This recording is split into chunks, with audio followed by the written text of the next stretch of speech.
Hey there, it is Mark and Michael back with you with Career Ask Me Anything. And today's caller, well, actually today's emailer says, "Hey guys, I've just applied for an internal position and always have trouble with two questions I get asked during these interviews. Question number one, why do you think you are the best person for this job? And question number two, do you have any further questions?" For the first one, I don't want to sound too braggy, but I also have a huge problem to sell myself. So I don't want to sound like I'm bragging, but I don't like selling myself. Sounds like the same problem. And question two might sound a little weird, but I'm really lost with the question. Are there any good things to ask during interviews? What suggestions do you have? Any are highly appreciated. So let's start with the first one. Why do you think you're the best person for the job? Mark, how would you address that? Yeah, so that implies competition. And so to know if I'm the best person for the job, I'd need to know who else is up for it. And so that's the question I would ask. If somebody asked me that, why do you think you're the best person for the job? I'd go, well, I frankly don't know until I know who else I'm in the running with. So give me some ideas. Who else have you looked at? And what for you was their top assets that I'm really up against here?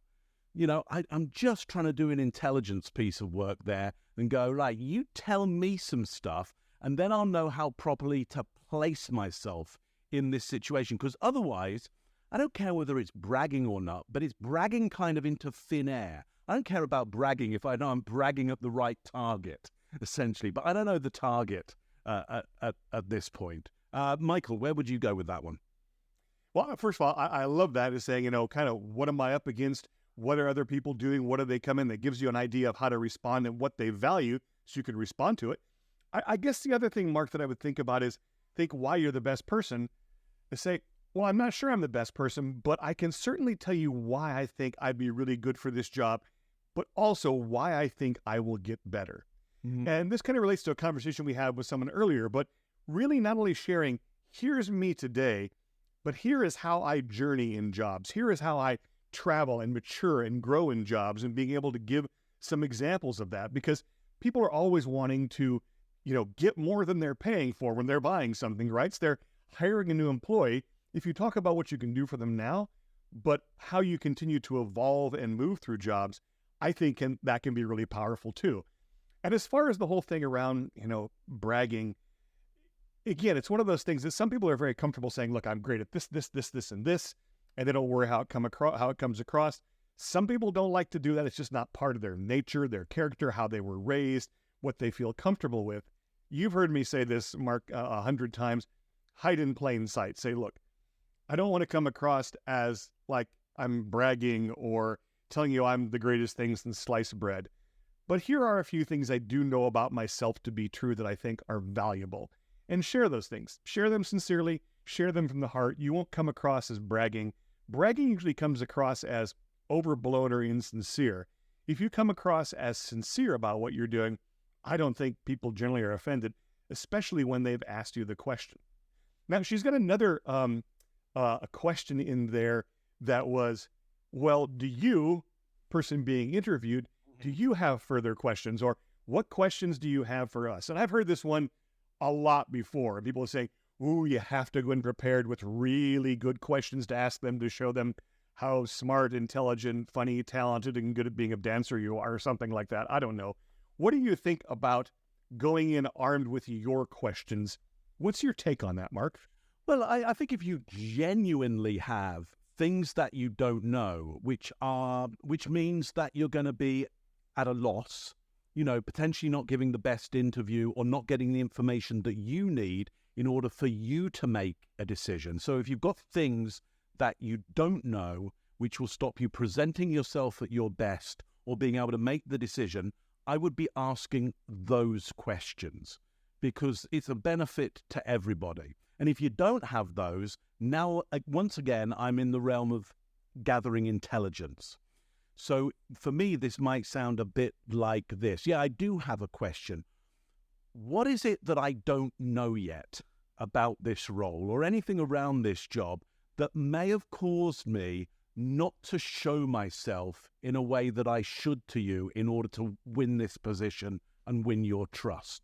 So again, I'm just trying to go like, what don't I know? What don't I know that if I knew that, I could probably present myself in a better way? But Michael, my questions always come across to me as a little bit smart-arsy, and yours tend to come across to me as a little better. So at the risk of me judging it, like, what do you think? What are your views on this?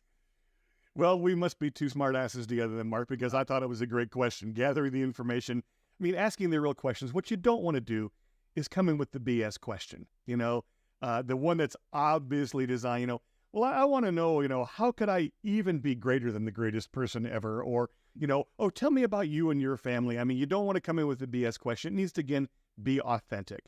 And I think that there is no silver bullet magic question. In fact, I've had interviews where at the end of them, they said, do you have any questions for me? And I've said, no, you've explained this. We've talked about that. We've explored this, and we don't know about this yet. I don't think there's anything more, but I've shown them that it wasn't just oh, no, I don't have any questions. I've thought through, and I really don't have any questions. So as long as your answer is clear and intelligent, I think that's fine. I've never, myself, I've probably having, been in HR roles and participated in hiring as both a manager and helping managers. I've probably been involved in, 500-800 interviews. I don't think that I have ever ruled anybody out or made a decision or even had a major factor be the question they asked, except for that once or twice odd time where they asked something that's, really a red flag. And I have had, a couple of those where they immediately start talking about what are your disciplinary procedures like? And, what do you do when people take 7-hour lunch breaks? And if they're going off the reservation, yeah. But as long as you're not a sociopath, I think probably whatever question you come up with or not having one is going to be just fine. If you're a sociopath, you need to go over to the Sociopath Ask Me Anything show. I don't know who does that, though, but I'm sure it's out there. I'm imagining a Black Mirror version of us. I kind of like that. Maybe we should do it just for fun ourselves one time. Sociopathic workplace Ask Me Anything. That's right. Yeah. For the rest of you non-sociopaths, though, please, Career Ask Me Anything with Mark Bowden and Michael Leckie. And you can go to, we use my website, michaelleckie.com /ask to go ahead and put your questions in. And we get those questions answered in a timely manner, and thank you for them.